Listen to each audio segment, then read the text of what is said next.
The biggest independent professional wrestling show in 35 years.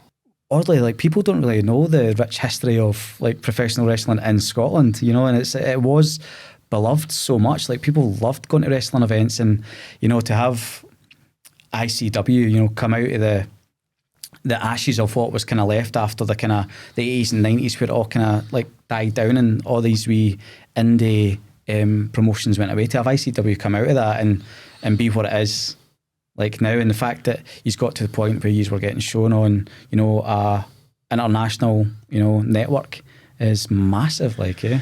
Yeah, and it wasn't without its difficulties. Like, I mean, selfishly, I kind of came in when I was 8, so I waited until I turned 18 to contact ICW, because it was an over 18s promotion. Naively thought, oh, I need to be 18 to work there. I think Noam Dar was getting snuck in the back door of Apollo, right, to wrestle there at 16. But that was about 2013, and that was when it was starting. The first Insane Fight Club was being filmed. The Vice documentary had come out, which was the British Wrestler. That was kind of the thing that focused on Grado's sort of viral fame, and how he went from filming videos in a garage in Stevenson to main eventing the ICW show that year. But a few years before that, I mean, Mark Dallas has told this story before, but his first show in Maryhill Community Halls, I think, drew like 30 people. Right.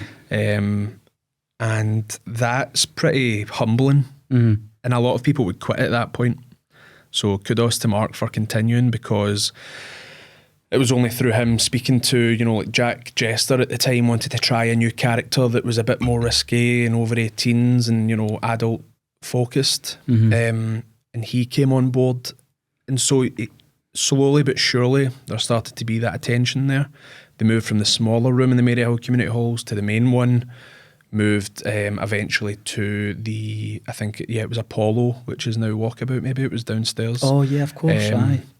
Went from there. It was like just this natural progression of you go, get a wee bit more popular, do a slightly bigger venue, you know, keep going. And, you know, it was the O2 ABC, it was the Garage, it was the Barrowlands, and then, you know, within 6 or 7 years, you're doing the Hydro for the biggest independent professional wrestling show in 35 years.